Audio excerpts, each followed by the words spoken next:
Welcome to another Reddit video. This story is called Wife Caught Cheating After 18 Years. I have never been to one of these forums, and I don't know if this will even help me, but I just recently found out that my wife of 18 years was cheating on me with one of her wealthy clients. She is an attorney. My wife went through great lengths to try and hide her affair. But she made one crucial mistake. She forgot to delete the destinations in the car. When using the navigation system, they told me where she went and I took screenshots of all of it. And I had another gadget in her car. Once I found out, I didn't say anything. I wanted to get more concrete proof. I am a trust fund baby. So, I have access to money and I hired a very good private investigator. I put the private investigator on a retainer. I was sort of pay him as he gathered the evidence I needed. I had to be very careful because if my wife found out I was onto her, she would have become even more secretive and I may have never found out the truth. So, as the weeks went by, I never said anything to her. My demeanor didn't change. I acted like everything was normal. But, all the while I was getting more and more evidence of her affair.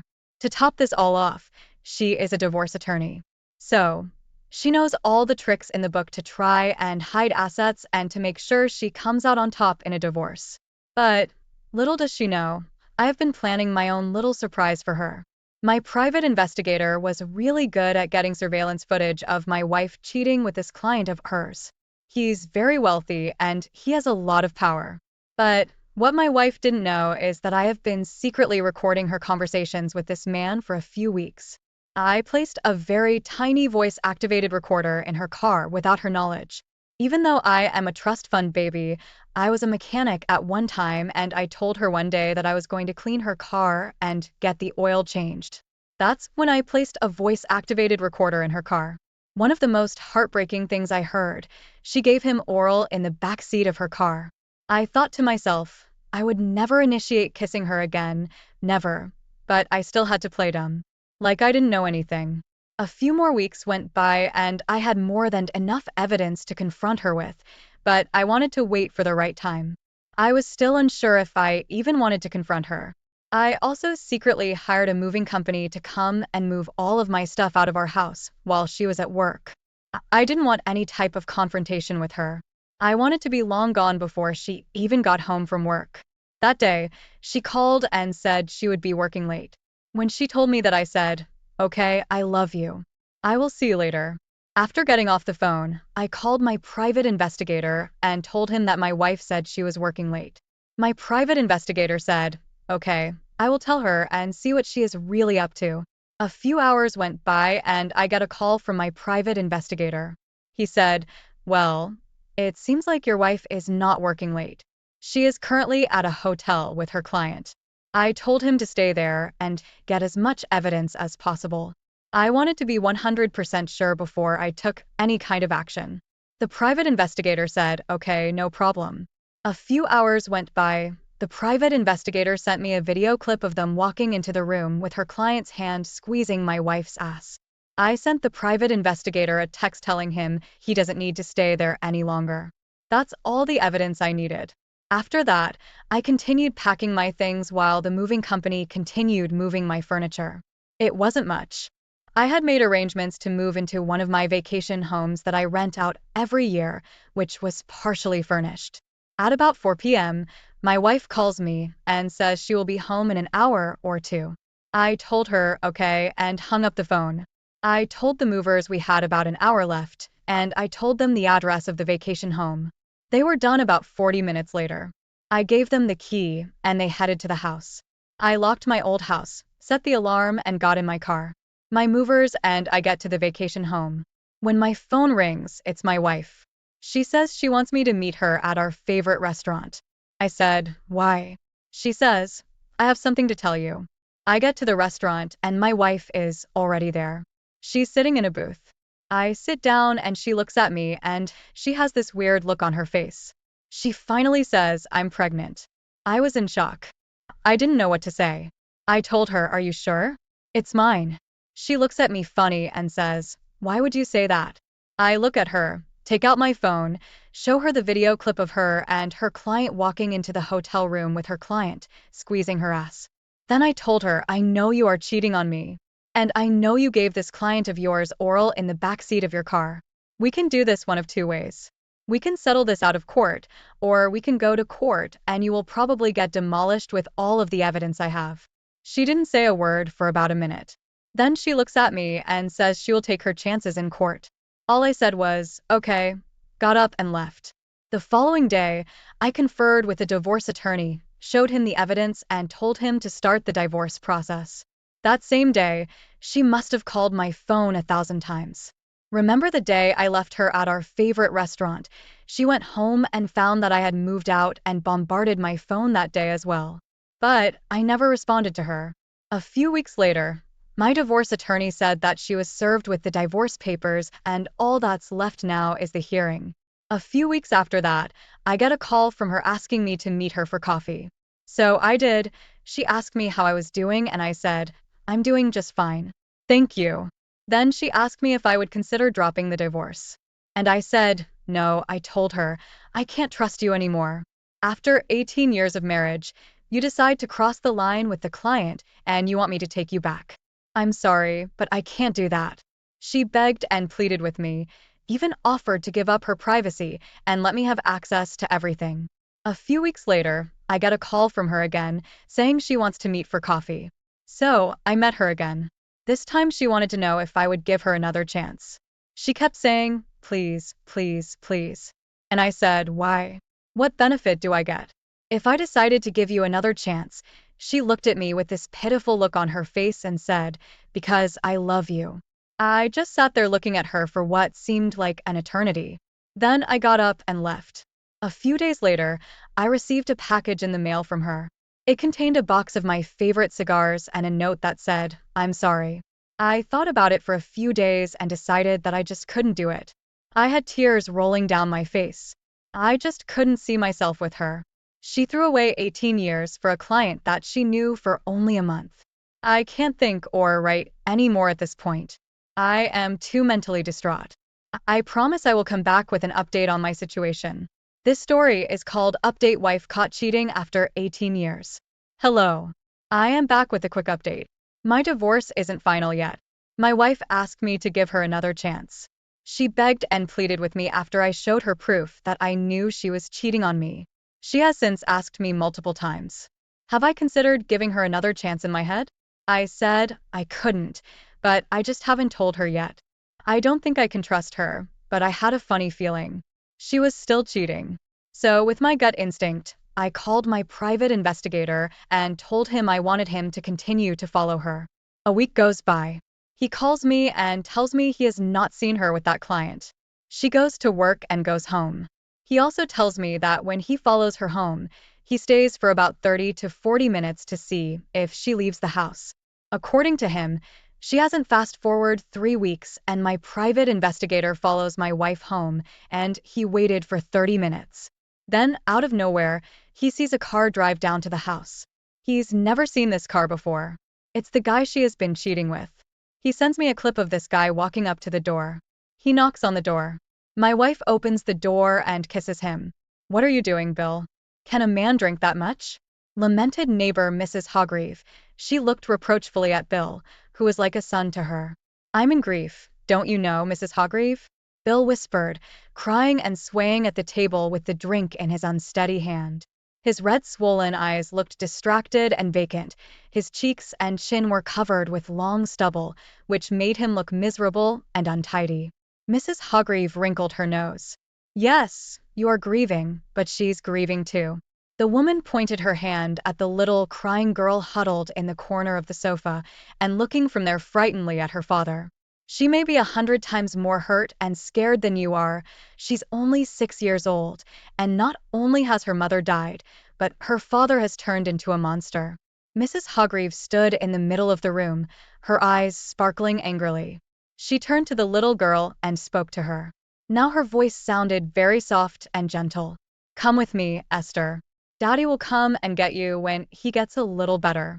Esther immediately responded to her neighbor's affectionate appeal, ran up to her and wrapped her little arms around her.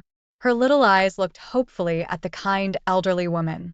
And you, Bill, get yourself cleaned up and stop drinking. Esther will stay with me for a while.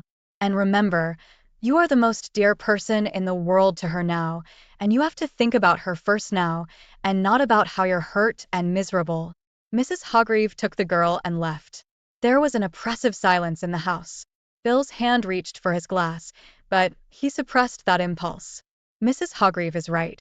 It is necessary to live at least for Esther.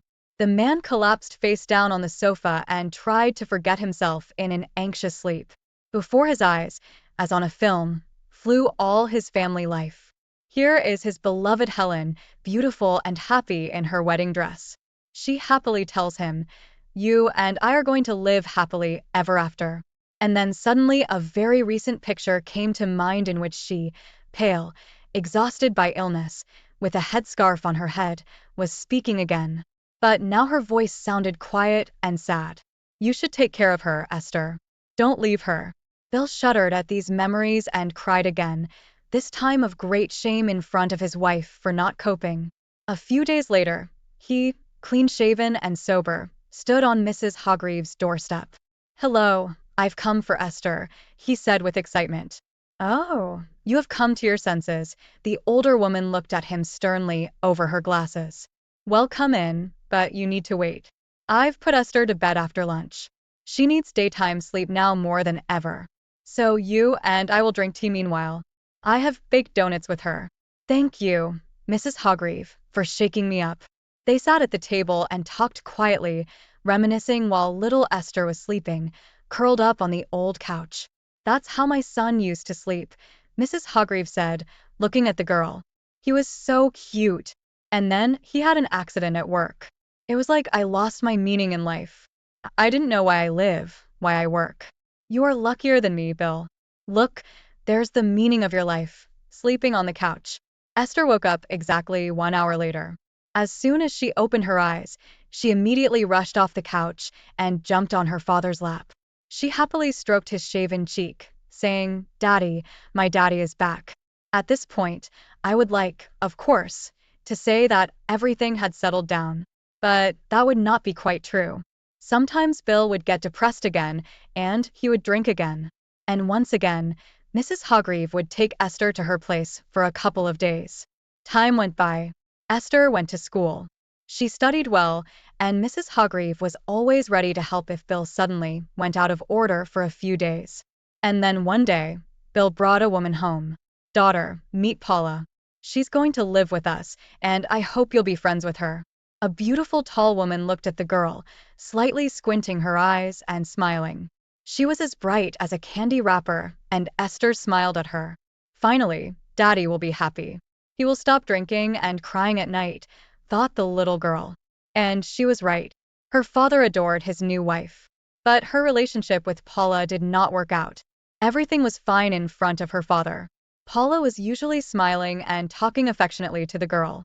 But when he was away, she literally abused the child.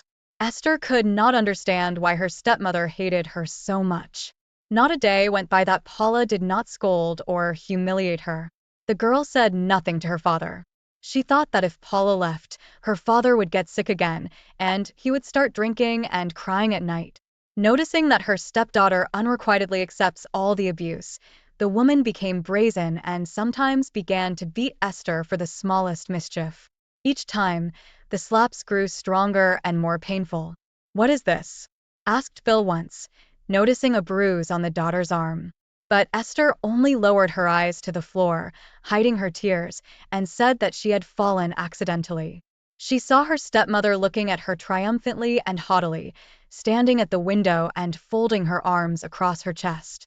After that incident, Paula, remembering how her husband had found bruises on Esther's body, was now smarter and tried to beat her so that no marks were left. The little girl became thin, pale, and cried a lot. But still, she kept hiding the reason from her father. Then Bill decided to ask his wife about everything. "Paula, there's something wrong with Esther." "Maybe she's sick," he suggested. "What's wrong with her?" "She should be punished. She's rude and lazy, doesn't even wash a cup after herself. She just mocks me. I treat her with all my heart, and she looks at me like a wolf." The whole time, Esther looked at her stepmother with her eyes goggling. She had no idea it was possible to lie like that. Esther said her father sternly, "What's going on? Why don't you listen to Paula? What do you want?" But the girl could not say anything. In shock, her eyes instantly filled with tears. "I want to go to my mummy," she finally shouted and ran to her room and stayed there until morning. It probably would have lasted a long time, or rather, as long as Esther's health could stand. But once again, Mrs. Hargreave intervened. She purposely spotted Bill rushing to work. "Hello, Mrs. Hargreave." The man was pleased to see his neighbor. "You've completely stopped coming to see us." "In vain. Both me and Esther are really missing you." "Oh, I tried to stop by the other day to get to know your wife and to talk to Esther, but right then I had to go home." "Why?" wondered Bill. "If I tell you, you wouldn't believe me anyway. You'd better come home early from work.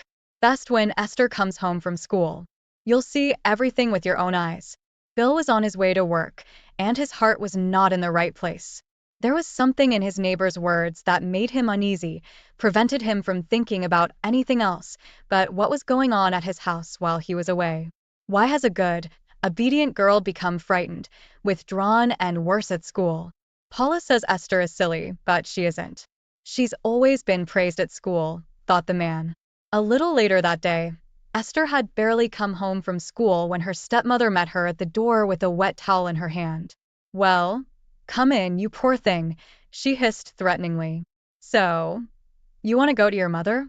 Well, I'll give you such an opportunity. She's probably waiting for you there, you ungrateful little wretch." She slapped the girl on the back with a wet towel with a kind of rage. Esther cried, screaming in pain. "Stop it at once." Suddenly heard Bill's voice from the threshold. He decided to take his neighbor's advice after all, and what he saw made his hands shake. "Bill, darling, I didn't do it on purpose.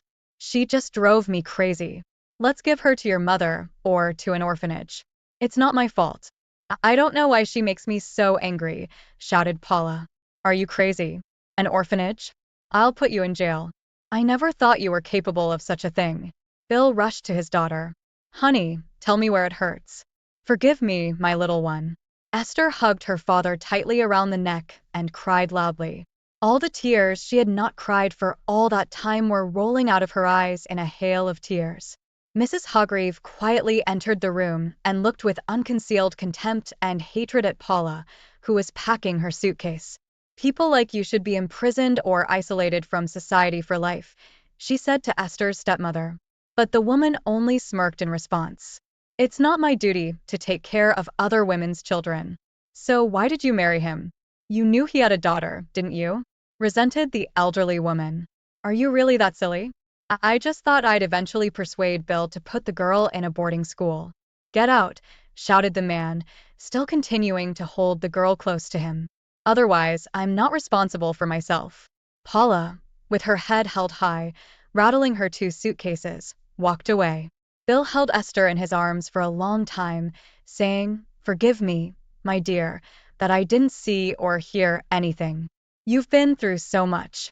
Remember, you must always tell me if you have something that worries you. I'm your daddy, and I'll do anything to make you happy. You're my joy, you're my life, and I love you more than anything in the world. And I love you very, very much, Daddy." A child psychologist worked with Esther for a long time afterward, and now the girl is fine. Bill did not marry again after this incident. It was enough for him once. He says that his daughter is dearer to him than anyone else in the world. And Mrs. Hargreaves is still helping them in the neighborhood. After that, I sent my wife a text and told her I will not give her another chance. I will see you in divorce court. As of May 21st, 2022, I don't have a date for my divorce hearing. That's all I have for now. Thank you everyone. Hey everyone, welcome back to the channel. Alright, let me take you back to where it all began. I'm Thomas, by the way. Average guy, average life. Or at least that's what I thought. Life's funny like that, isn't it? One minute you're cruising, thinking you've got it all figured out, and the next, you're in the middle of a story you only hear about in scandalous TV dramas. It all started with these tiny, nagging details. My wife, Julie, she started coming home late. More often than not, her reasons were as work's crazy, or traffic was a nightmare. You know, the usual stuff. But something didn't quite add up. It was like a bad song stuck on repeat.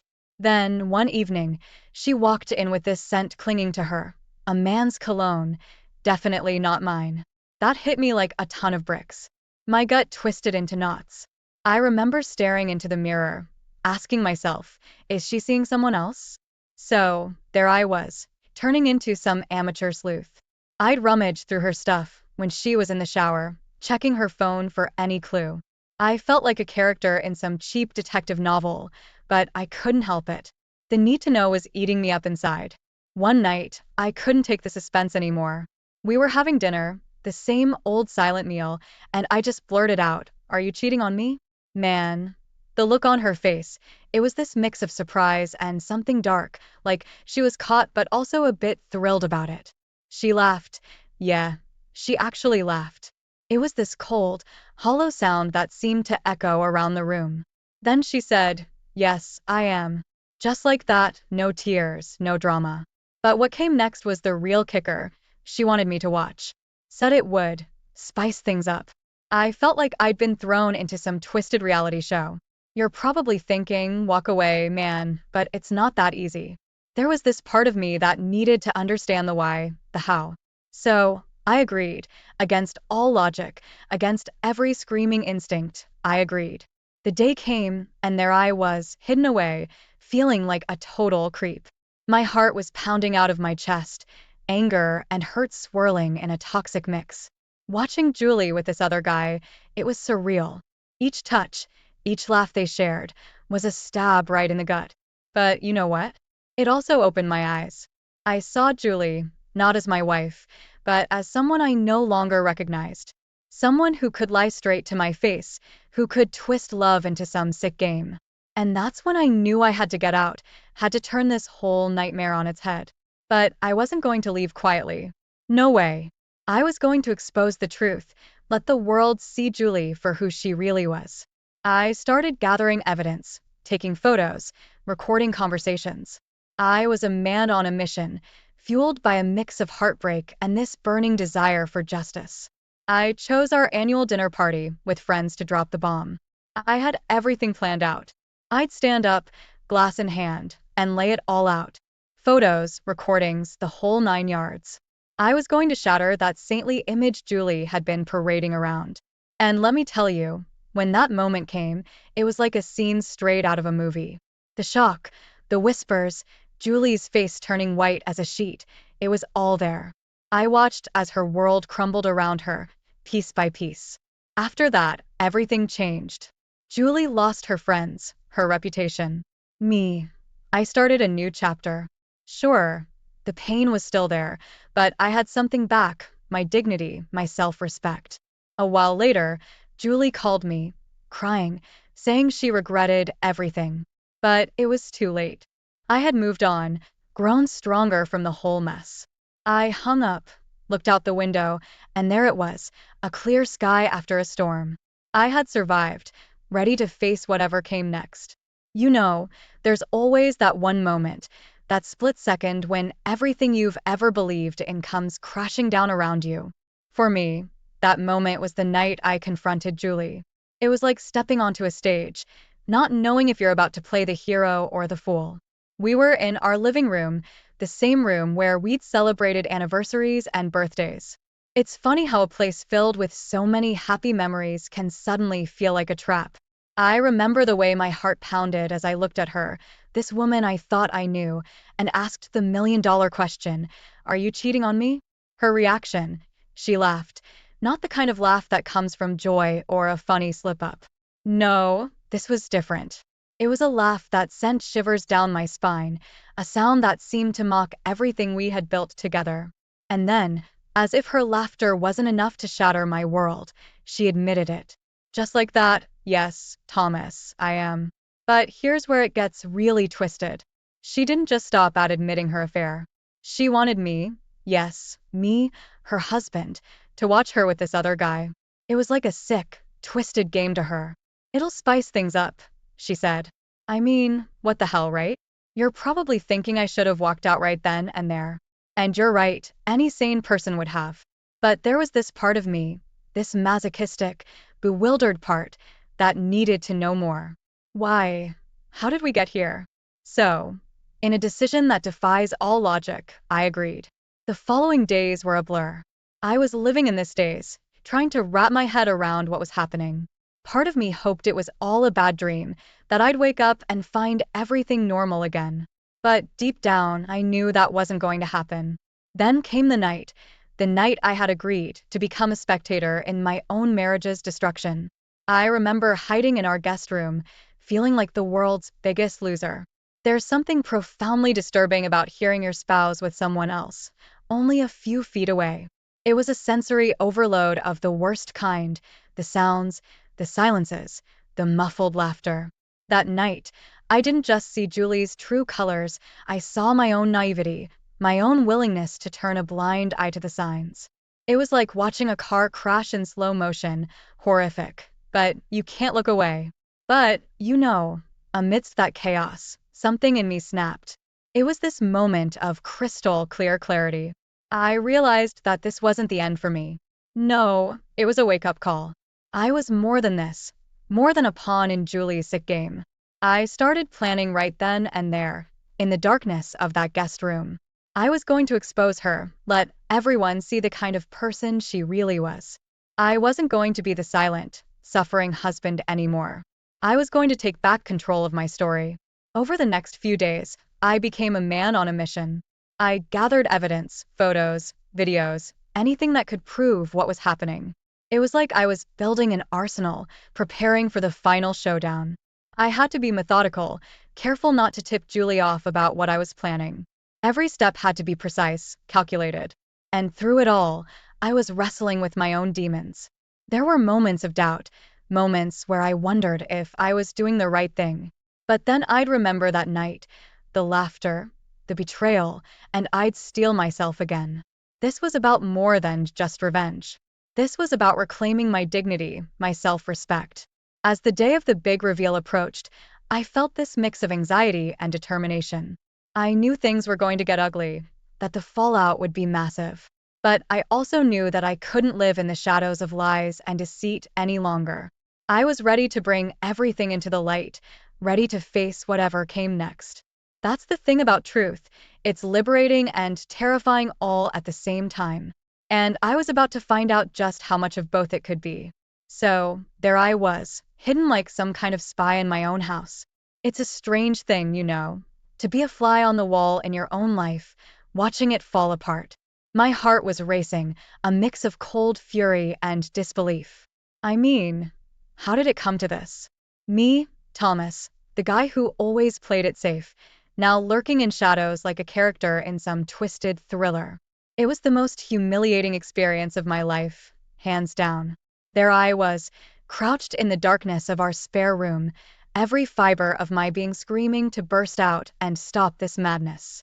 But I didn't, I just watched, trapped by my own choice, a silent witness to my wife's betrayal. Julie and this guy, they were there, in our living room, our sanctuary. They laughed, they touched, they shared glances. Every one of those moments was like a knife twisting in my gut. I could feel the life we had built together crumbling around me, piece by piece. But you know what? Amidst all that pain and anger, something else was happening to me. It was like I was seeing Julie for the first time, not as my wife, but as a stranger. A stranger filled with lies and deceit. All those years, all those memories, they seemed to fade into the background, overshadowed by the reality of who she had become. I remember thinking, who is this woman? She wasn't the Julie I thought I knew. This Julie was cold, calculating, playing this sick game without a care for the wreckage she was leaving behind. It was like watching a mask fall off, revealing a face I had never really known. The realization hit me hard. I had been living a lie, a comfortable, convenient lie. As I watched them, a part of me was dissecting every interaction, every laugh, every touch. I was trying to understand, to find some kind of reason behind this madness. Was it something I did? Was it something I didn't do? But the more I watched, the more I understood that this wasn't about me. This was about Julie and the choices she had made. There's something profoundly sobering about seeing someone you love as the person they truly are, not the person you believe them to be. It's like waking up from a dream, only to find yourself in a nightmare. But in a strange way, it was also a wake-up call. I realized I couldn't be the victim in my own story. I couldn't let this define me. As the night wore on, my initial shock and hurt began to morph into something else, a resolve. I wasn't going to let this break me. I was going to come out of this stronger, smarter. I started planning my next moves. It wasn't just about exposing Julie anymore, it was about reclaiming my life, my identity. I continued to watch, to observe. Every detail was etched into my memory, not out of a desire to remember, but as fuel for my resolve. It was like gathering ammunition for the upcoming battle. I knew that the road ahead would be tough, that what I was planning would turn our lives upside down. But I also knew that there was no going back to the way things were. That life, that version of me, was gone. As I quietly made my way back to my room that night, a sense of clarity settled over me. It was a clarity born from pain and betrayal, but clarity nonetheless. I knew what I had to do, and I was ready to do it. Looking back, that night was a turning point for me. It was the night I stopped being a passive observer in my own life and started taking control. It was the night I began the journey of finding out who I really was, away from the shadows of a love that had turned into a lie. You know, there's a point in every person's life when they realize enough is enough. For me, that realization came crashing down like a ton of bricks after that night of playing the reluctant voyeur in my own marriage. I couldn't live in that farce anymore, not for a second longer. It was time for a revolt, time to take back the reins of my life. So, I started planning my exit. It wasn't just about walking away, it was about exposing the truth, about making sure Julie couldn't just sweet talk her way out of this one. I turned into this guy with a mission, a purpose. I was done being the clueless husband. It was time to be the director of my own life's movie. I started gathering evidence like a pro. I had photos, recordings, you name it. Every piece was a part of this grotesque puzzle that had become my life. It felt surreal, going through our shared life and picking out the lies and the deceit. Each photo I took, each recording I made, was a step towards freeing myself from this web of betrayal. I'd be lying if I said it was easy. It was gut-wrenching. Each piece of evidence was a reminder of how far we had fallen, of how much I had lost. But it was necessary. I needed to see the full picture, to understand the extent of Julie's betrayal. It was the only way I could move forward. It wasn't just about the physical evidence, though. I started noting down times, dates, inconsistencies in her stories. I became this human lie detector, analyzing every word, every gesture. It was exhausting, living in a constant state of alertness, but it was also empowering. I was no longer the guy who got played, I was the guy who was fighting back. As I compiled all this evidence, I started feeling this mix of anger and relief. Angry because of all the lies, the deceit, the sheer audacity of it all. But relieved because I was finally seeing things as they were, not as I wanted them to be. It was like I was slowly shedding this skin of naivety and stepping into a new, more resilient self. I also had to think about the aftermath. Exposing Julie wasn't going to just be a mic drop moment, it was going to have repercussions. Our friends, our families, everyone would be affected by this. But I couldn't let that stop me. I had to stand up for the truth, for my own sanity. I remember the night before I decided to reveal everything. I couldn't sleep. I kept going over everything in my head, playing out different scenarios. Part of me was scared of what was to come, but a bigger part of me was resolute. I had come too far to back down now. The next day, I felt this strange calmness as I prepared for the confrontation.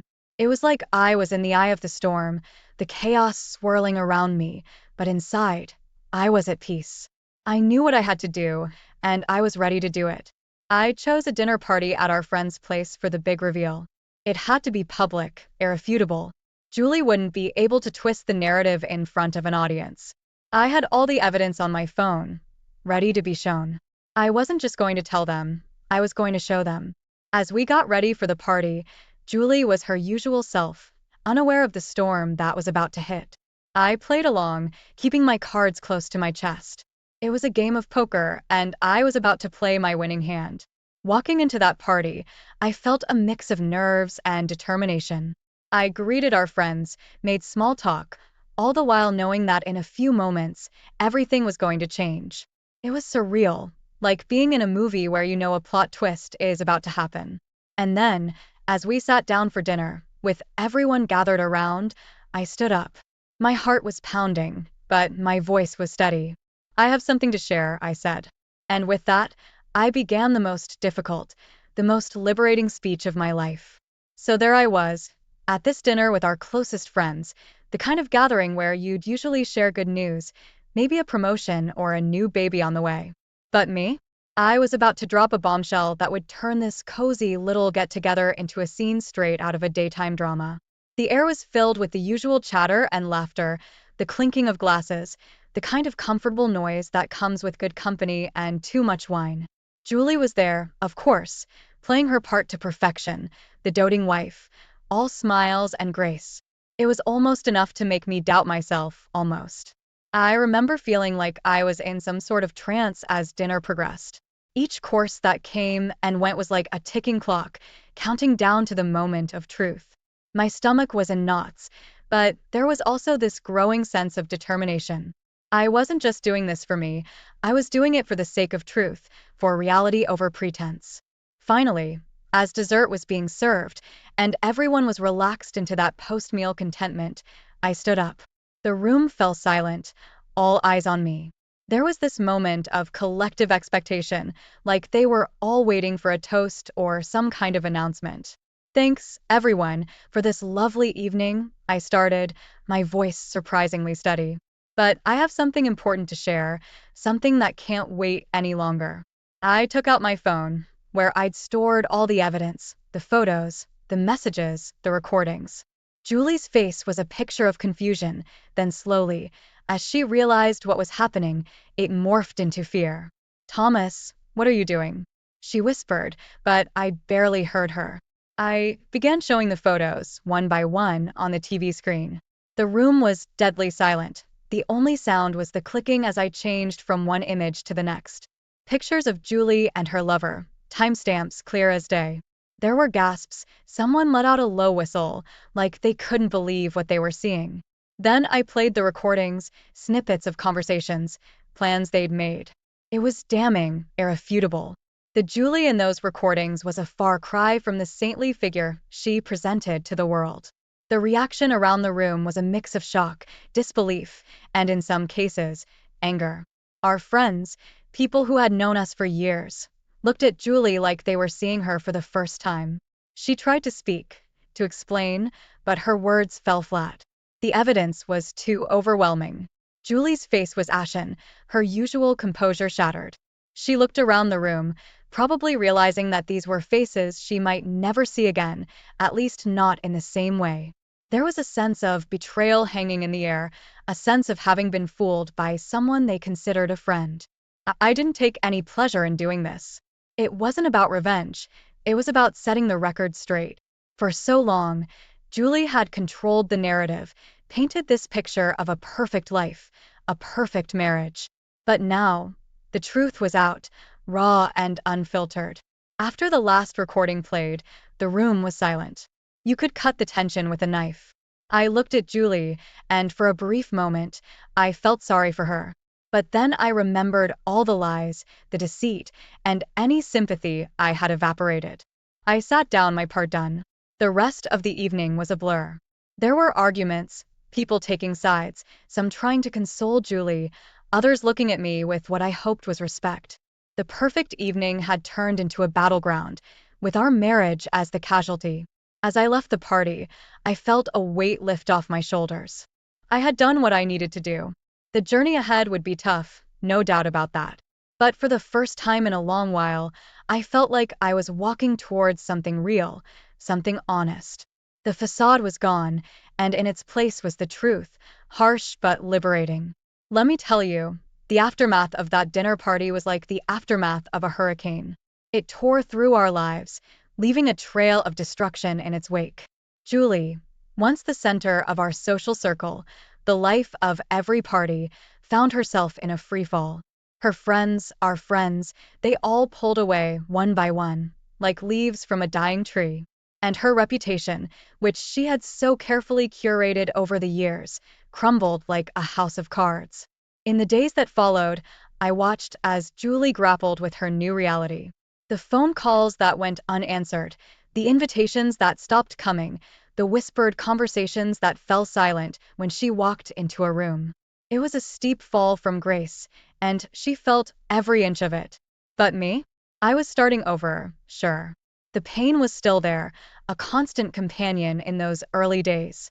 But alongside the pain was something new, something I hadn't felt in a long time, a sense of dignity, of self-worth.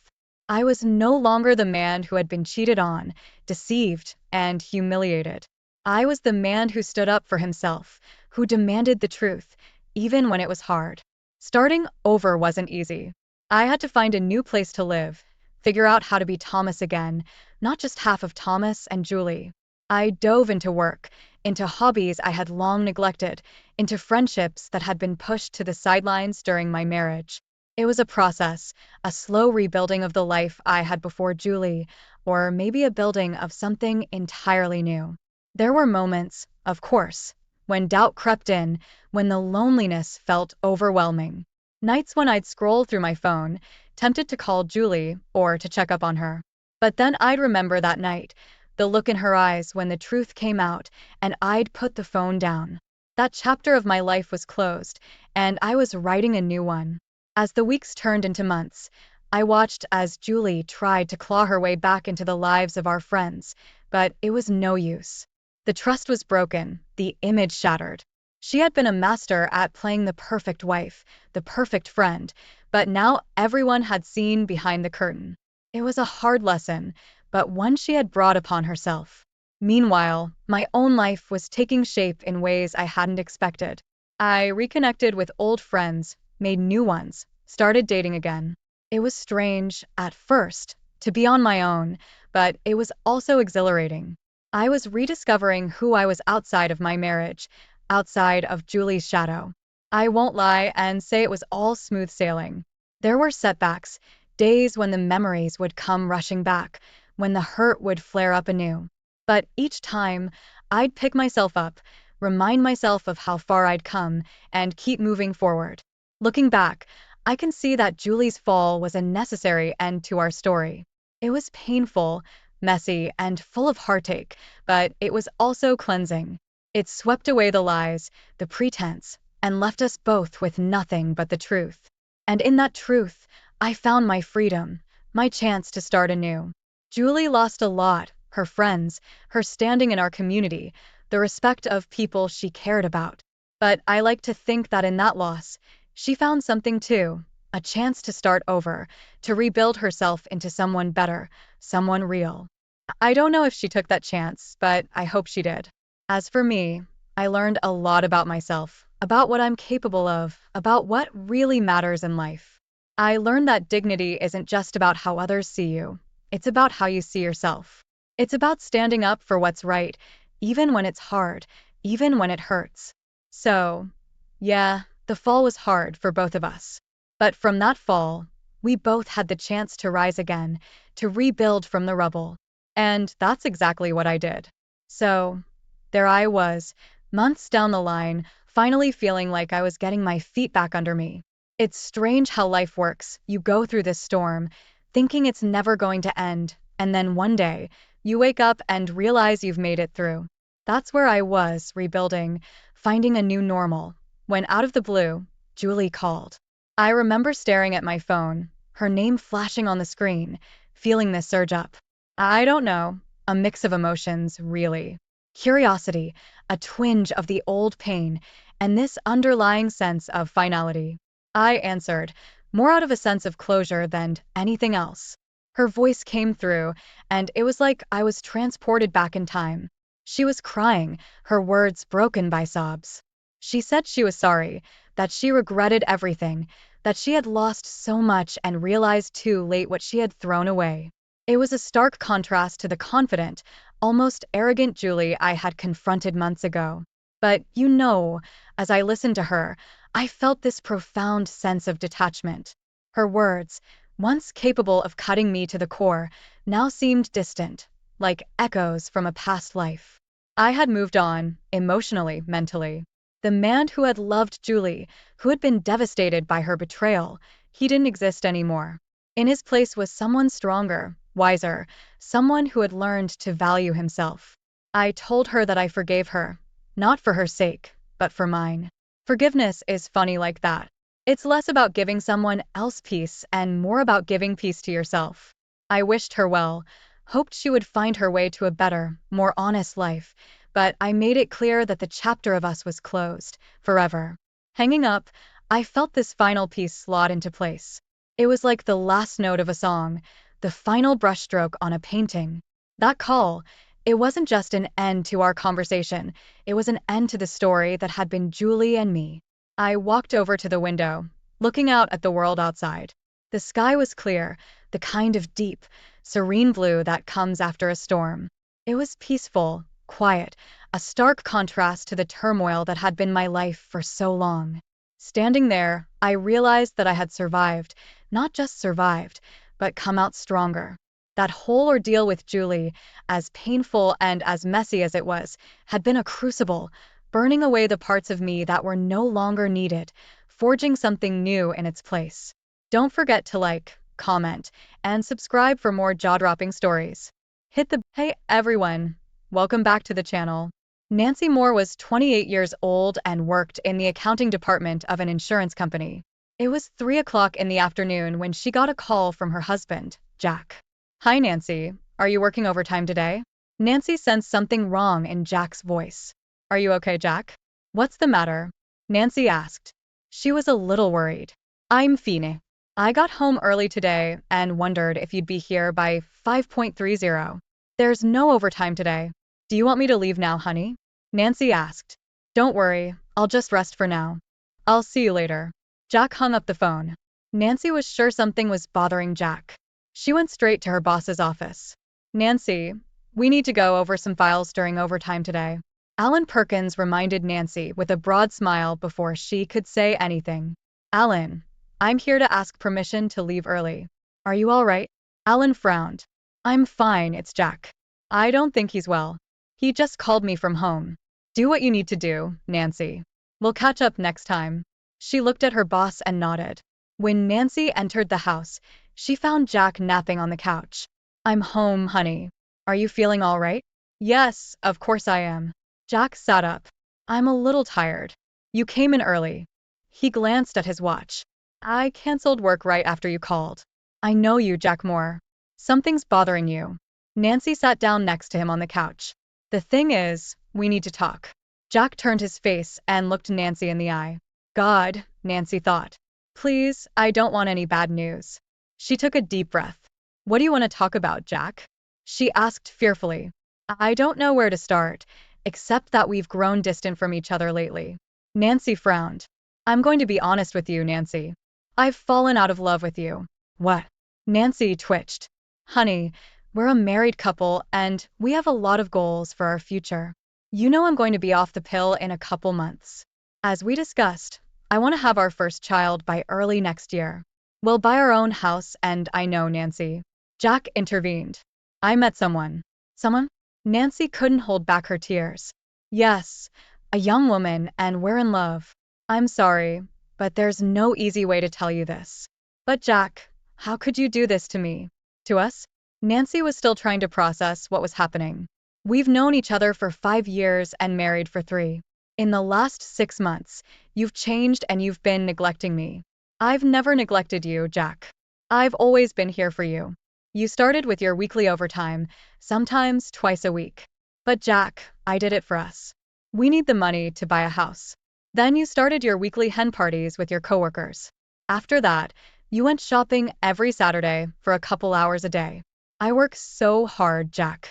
I need some time off for myself. Do you ever think about me? Jack almost screamed. Instead of meeting your coworkers, we could meet once a week for a date night. On Saturdays, we could go shopping together. Nancy stared at the floor. Now she realized what she had done. Please, Jack, I love you. We can work this out. Nancy, 3 months ago when I talked to you about these problems, you were angry. You even raised your voice at me. Do you remember? I'm really sorry, Jack, if I hurt you. 3 months ago, I didn't think so. Now I know I only cared about myself. Please, Jack, give me another chance. Let's work on our marriage. 3 months ago, I was completely depressed. On my lunch break, this woman came and sat next to me. She works in another department. She noticed that I was crying. She talked to me. A couple days later, she asked what was wrong with my life. I told her everything. I needed to share my pain with someone, and she became a shoulder to cry on. Is she the one? Yes, Nancy, she's the one. And gradually, we became emotionally attracted and finally fell in love. What's her name? What does she do? Nancy asked with tears running down her face. Her name and what she does is not important. You're better off not knowing her. Were you too close? Yes, Nancy, I'm so sorry. How could you? Nancy screamed.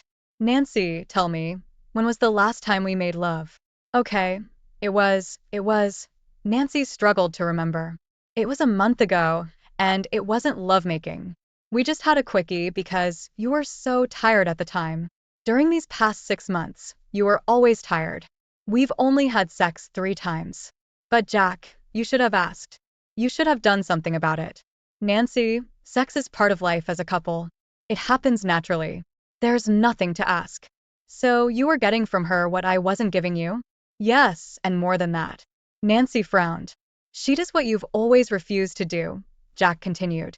You've always refused to give me other positions because you said you didn't like dirty sex. Since we've been together, I've tried several times to convince you to try it. But you've always turned me down. So she's better than me in bed? Nancy sobbed. I'd rather say I get more pleasure from her. She's always trying to find sensitive places on my body. I'm sorry, Jack, if I couldn't be enough for you in bed. You'll be served tomorrow. I've filed for irreconcilable differences. I took 50% of our savings today. We will keep our respective cars. We both work. Alimony is out of the question. The lease on this house expires in a few months. I'm staying here. I'll move into the guest room tonight. You better call your parents and explain everything. I suppose you'll move in with them. Will she move in here in the meantime? No, she won't. She doesn't want to touch your stuff, our furniture, or anything else that reminds her of you and our time together. In fact, we've already found an apartment in the new Lakeshore Heights complex. We chose a condo with a balcony that overlooks the lake. The building will be ready in a couple months, which is good for me since I'll need to move out of here at almost the same time. Lakeshore Heights, Nancy thought to herself. That's where I was planning to move, and I was going to convince Jack to buy a condo there. But why don't you move in with her? Nancy asked. She has a roommate in her one-bedroom apartment, and they had originally decided not to bring in any third parties. For that reason, we always had to book a motel room, and sometimes we did it in the back seat of my car. Jack, I love you, and I want to spend the rest of my life with you and grow old with you. Is there any way we can work on our marriage? I will turn a blind eye to your 3-month elopement with this girl. I'll never bring it up, I promise. I'll give you everything she gives you. I will never deny you anything. We can go to counseling. Unfortunately, Nancy, I've already made up my mind. Jack's up. I'm going to take my things to the guest room and take a little nap. What if I refuse the divorce? I'll fight it. You'll spend a lot of money on attorney's fees. And worst case scenario, I'll just move far away with her. I'll stay married to you, but I won't live with you. You can't do that, it's illegal. It really is. There is no law in this country that can make me stay here with you. Jack, don't go, Nancy exclaimed. Later, she called her parents and briefly explained the situation.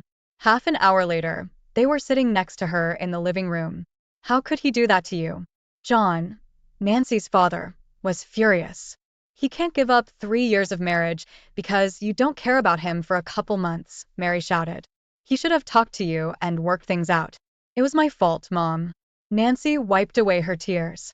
I neglected him, and it pushed him into that woman's arms. He needs to realize that you were doing all of this for both of you, and you needed some time to yourself because of the hard work. John said, I want to talk to him. Please get him in here. No, Dad, he's resting. You can talk to him in a couple days when you've calmed down. Will you pack your things and come with us? We'll help you, Mary said to her daughter. No, Mom, I'll stay, Nancy said while her parents were confused. I'll try to get him back. Are you sure? Both parents asked at the same time yes. Okay, we're leaving now, but if anything happens, just call us. You got it? Yes, Dad. Nancy went to her room and cried until she fell asleep. In the middle of the night, she woke up and went down to the kitchen. She found an empty pizza box next to the garbage can. He didn't wake me up for dinner. He only ordered food for himself. Nancy hesitated. She drank a glass of water and went back to bed. The next morning, as she left her room, she heard the garage door slam and Jack's car sped away. She packed up and drove to work. Before lunch, Alan Perkins, her boss, called Nancy into his office. You've been acting strange since this morning. I think you've been crying. Is everything all right at home? He asked. Jack's divorcing me. What? How? Did he? He found someone else. He's in love with her. I'm really sorry. He said I neglected him, and it's true. Nancy lowered her head. He found solace in a young woman working for his company. Do you need some time off? You can take as many days off as you want. I'll let you know when I need them. In the meantime, I prefer to come to work, but I won't stay late. I understand. That afternoon, Nancy cooked Jack's favorite meal. When he got home, the kitchen was filled with the aroma. He headed straight to his room without saying a word to Nancy. Later, he went downstairs, washed, and changed his clothes. I have a date tonight, he told Nancy. I've got things ready for both of us, and Nancy almost cried. You'd better not cook for me since we'll be eating separately from now on. As you wish, Jack. When can I expect you back? I don't know what time I'll be back. Jack headed for the door. I love you, Jack. Tears streamed down her face. Jack closed the door behind him. The next day when Nancy got home, Jack was already there. Nancy put her purse away and went into the kitchen to pour herself a glass of water. The doorbell rang. It's for you, Jack said without looking at Nancy. She frowned and went to open the door for a man in a suit.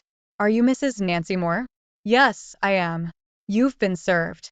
He handed her a manila envelope. Have a nice evening, ma'am. The man turned and walked away. Nancy almost fainted when she took the envelope. She had to lean against the wall. Please sign this and let's get on with our lives, Jack said into her back. Nancy turned around and looked Jack straight in the eye.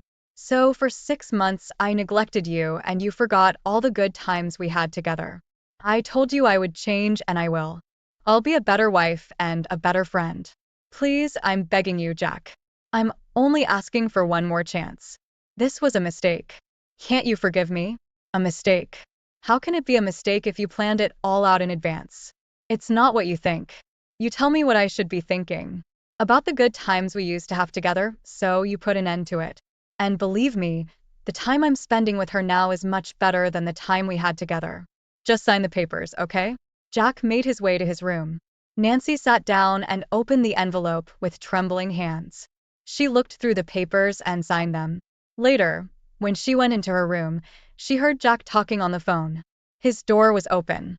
Yes, baby, he said. She was served this afternoon. The countdown has begun. I love you too, sweetheart. You going off the pill right now is a good idea. We can get married right after the divorce with your bloated belly. You'll look fantastic in your wedding dress. Nancy went into her room and closed the door behind her. If only I could go back in time, she said to herself. The next day, she woke up early, left her papers on the kitchen table, and drove to work. There, she called her parents and told them about her situation. They asked her to pack her things and leave the house. She only replied that she would do so. She later informed Alan Perkins that she had signed the divorce papers.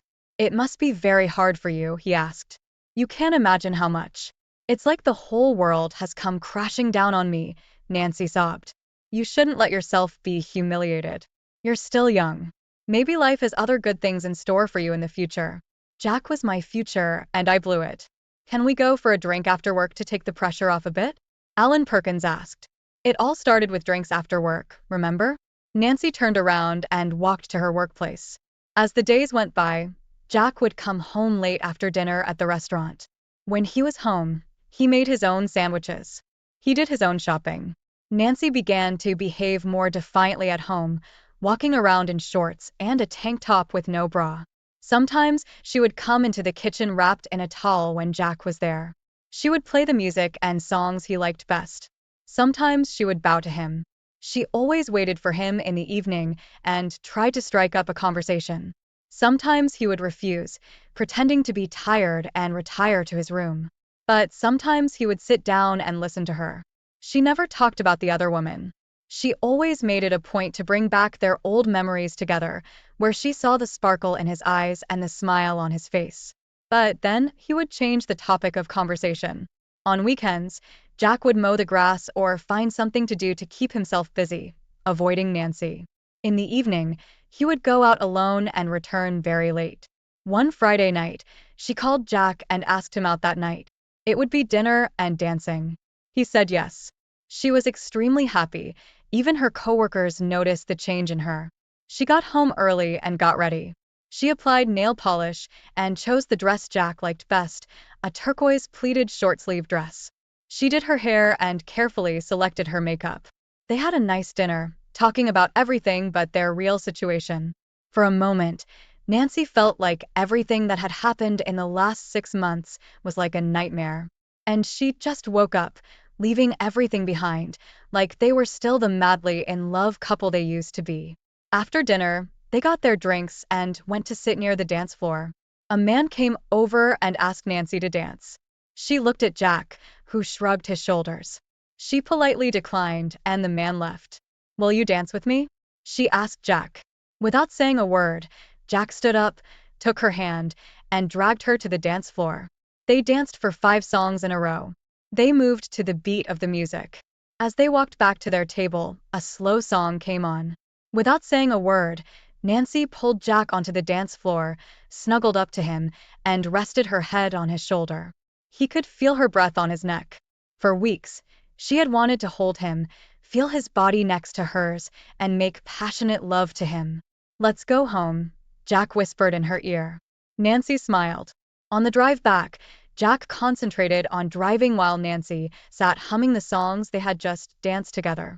After Jack parked his car in the garage, Nancy ran to her room, leaving the door open, undressed, and lay naked on the bed waiting for her husband. Jack walked down the hall, past Nancy's room without even looking at her, and headed for the guest room. A shaken Nancy lay on the bed trying to comprehend what had happened. She jumped up and rushed into the guest room. She opened the door without knocking. Jack was shirtless. "What happened? Why aren't you taking your wife? It's been weeks since you've touched me, and I'm horny as hell. And I know you are, too." "Nancy, we're getting a divorce. We can't be intimate. We're still married, and I'm still your wife. Please, honey, make love to me." She walked over to Jack and tried to put her arms around him. He avoided her and sat down on his bed. "Take what is yours, Jack. You can possess every inch of my body. Do whatever you want of me." She sat down next to him and tried to kiss him on the lips. He turned away, and she touched his cheek. "Please, Jack, don't leave me. Don't divorce me. I love you. I'm only asking for your forgiveness. I know we can work things out. Let's just forget about these stupid 6 months like they never existed. You can do that, Jack, because you don't hate me." "It's a little late for that, Nancy." "It's never too late, Jack. Your weakness led you to someone else. You were vulnerable because of the situation I created. I was stupid and selfish. I've realized my mistakes, and I promise it will never happen again. I will be the best wife on this earth." Jack said nothing. There was a detached expression in his eyes. Nancy knelt down in front of him and took both of his hands. "I will be your slave, Jack. Your wish is law to me. You can beat me every day. Punish me for what I did to you. Humiliate me. But Jack, be my husband until death do us part." She cried, "I can't." Jack looked her straight in the eye. "But why can't you?" "Because I can't cheat on her." Nancy jumped up in anger. She screamed. "Who is she, by the way? Can't you see she's the separatrix? That bitch seduced you and played on your weakness. She knew you were married, and that didn't stop her from spreading her legs. How do you know she won't cheat on you? She won't. Whatever you tell me you'll do now, she'll be something more than that." Resigned, she walked to the door and stopped. "I'm tired, Jack. This divorce is eating me up inside. I'll call my parents first thing tomorrow to come over and help me pack, she said without turning to face him. I'm really sorry for my mistakes. Please forgive me for the pain I caused you. I wish I could have been wiser. I wish you a happy life with your future wife. She left for her room with her head down. The next morning, Nancy's parents came in early. Dark circles under your eyes, sleepless nights again, Mary asked. Nancy didn't answer. You should have left this place the first time he dropped a bomb on you, John told his daughter. I know, Daddy, but I wanted him back. Just forget about him. There are plenty of young men out there who would fall in love with you in a heartbeat, Mary spat out. I have to say a few words to that asshole. Wake him up, John raged. Just leave him alone. You're wasting your time, Dad. Mom, go help me with the packing, please. You wanted to talk. Jack was coming down the stairs. Yeah, asshole. John turned red with anger. You're a real son of a bitch. Dad, please. Nancy shook her head. I need to tell that piece of shit what I think of him. John turned to Jack. Because of your male ego, you can't accept that your wife should have some private time to herself, too. She worked very hard, overtime, and for what? To bring in extra money so you both can buy a house as soon as possible as planned? Maybe she went a little overboard with her bachelorette parties or Saturday shopping, but she needed that so she could relax. She admits she made a mistake and apologizes, so what do? You cheat on her with the first whore you see and make her cry with love for you. Jack was silent and stared intently into John's eyes. Nancy grabbed her father's arm and tried to drag him upstairs to her room. The first day you brought him into our home, I knew he wasn't right for you, Nancy. You were so much in love that I kept quiet and prayed I was wrong. Come on, John. Mary reassured him, we have more important things to do. Mother and daughter took John's hands and led him upstairs. Jack opened the door and found John's van in the middle of the driveway. He decided to walk the 2 blocks to the nearest cafe. 3 months later, on the eve of the hearing, Nancy took a few days off work. Along with her parents, they went to spend some time at their summer cottage. She wanted to be away from the crowds. She knew the divorce would be granted by a judge and she didn't want to attend the trial. She didn't want to be disturbed by friends and coworkers. She asked her parents to turn off their cell phones. The next morning at 11 o'clock, there was a knock on the door. All 3 of them looked at each other. No one knew where they were. Mary opened the door to Jack, who was standing at the entrance. I have something to tell Nancy, and it would be good if you were present, Jack said to Nancy's parents. How dare you come in here, you asshole? Get off my property now, shouted John. Nancy was silent. She didn't know what to do. I've tried calling and even stopped by your house. I assume you have all your cell phones turned off. Jack turned to Mary, ignoring John. I knew all of you would be here. He was still standing in the doorway. What do you want, Jack? Nancy found the courage to ask. The judge has already granted the divorce at 10 o'clock this morning. As of today, we're single. You came all this way just to tell my daughter you're single again? Mary raised her voice. Please leave before I break your jaw. John jabbed his finger at Jack. My daughter has suffered for the last 3 months, and you came here today to hammer the final nail in the coffin. I suffered for 6 months and no one ever noticed, screamed Jack. Everyone was stunned by Jack's sudden outburst of anger. He pushed Mary aside and entered the room. I've never had a mistress, Jack barked at Nancy. I never cheated on you, Nancy. It was a setup. But why? Nancy was shocked by Jack's revelation. John and Mary froze. Why? Can you say the same thing? Jack asked. Say what? That you never cheated on me? Nancy suddenly felt her legs growing weak. She couldn't stand. She collapsed into the chair. Jack turned to his former father-in-law.